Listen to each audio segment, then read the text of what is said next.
And Trix, what exactly happened in Kawangware yesterday to you?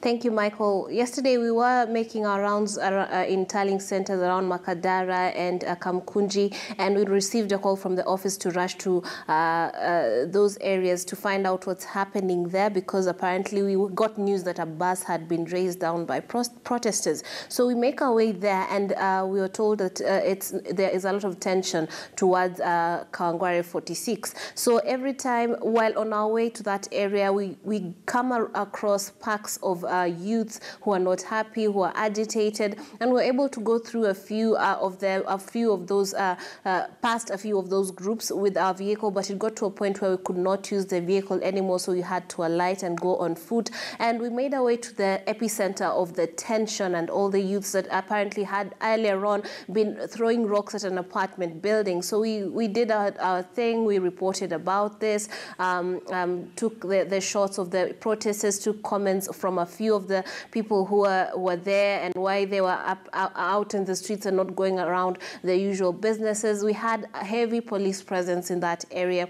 They told us this is to protect some of the businesses that are there, and also to just make sure that riots do not break out. So there was some kind of really tense situation whereby they had barricaded a section of that street, whereby on one side we're having angry youth, on the other side angry youth, and in the middle we are having the police. So we became embedded with the police, and we're just right there hanging out with them, trying to monitor the situation, did a few links, and then it got to a point where things just reached a fever pitch. Even the international press people, the white ones, were told not to go anywhere near that area because they had been branded as international observers, so international election observers. So they were telling us, please explain to these guys that we're actually part of the press, but they were having none of that. So what happened was that we were able to do our job, but it got to a point where things just escalated really quickly. A man came out of, some of them were saying that these police officers are doing a door-to-door search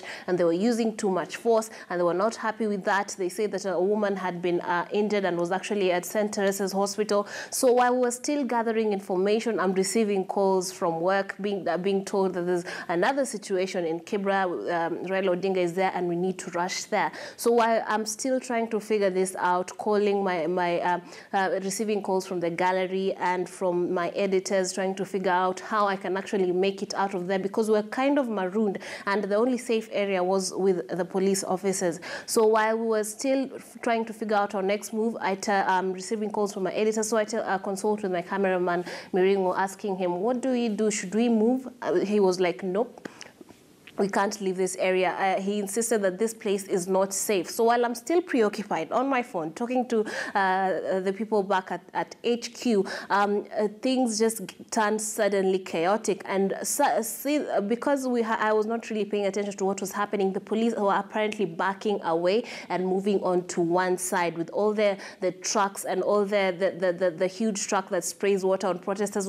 Everything was moving. So we found ourselves in a situation, me, my cameraman, and an intern, in between the police and the protesters, and we were closer to the protesters rather than the police. And so suddenly rocks start flying from one side towards the other side. They're throwing these huge rocks towards the police. So we moved to the side, trying to make sure that we are safe and stay out of range of the flying rocks. And of course the police have their own tear gas canisters, so if we move in the other direction, we'll be on the receiving end of those tear gas canisters, and you never know, in such situations you also have stray bullets and whatnot. So we try to move to the sides, trying to stay in a safe corner. But as we are trying to steer clear of all the chaos, this crowd just descends on us, and we were around 4 or 5 of us, and someone shouted, "Chukweni hizo kamera zote." So while this is happening, my cameraman makes a run for it.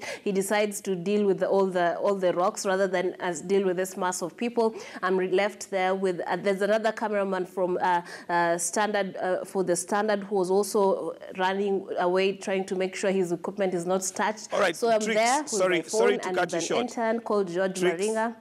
Sorry to Yeah. cut you short, but just do we know what the genesis of what this violence was? Because there were all sorts of information going around that possibly it was degenerating to ethnic violence, basically. Was it just groups who were against Well, what was going on, or what was the genesis?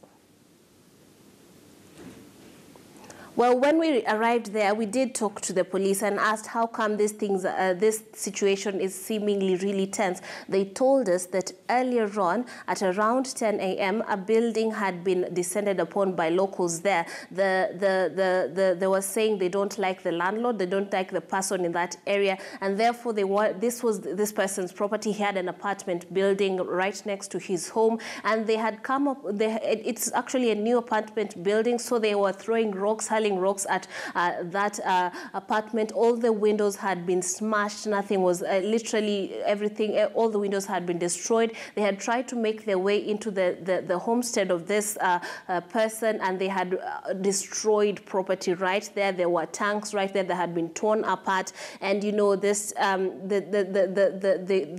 are 1,000-liter tanks, really huge tanks. So they had made their way into some houses, stolen computers, some diesel fuel, televisions. So it seemed like the police, at first a few of them had come and managed to push them back, but apparently this was not enough, because this is a huge crowd and this is a huge metropolis. So we are having people coming upon a compound, and there's only one caretaker who is meant to protect this property. So this is how come the police had come there, just camped out there to make sure that this thing does not escalate and people actually keep off this person's property, because also it was the safety of the owners of that area had come into question, because had it not been for the cops, perhaps something that will be telling a different story. So that is how come that there was tension. But when we communicated to some of these youths, men and women who are there hurling rocks, unhappy with the situation, setting things on fire, they said that they feel that they are not happy with the political situation in the country,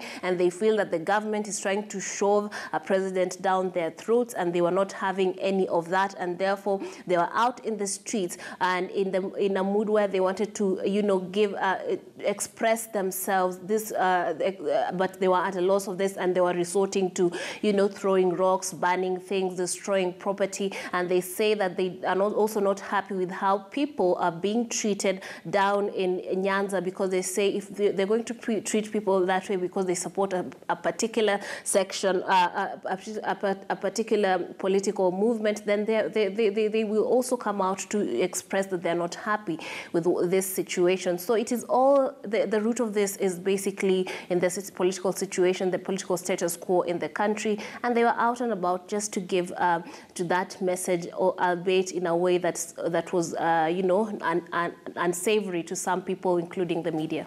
All right, thank you, Trix Ngado, for that update on what was going on in Kawangware, and of course, we will keep our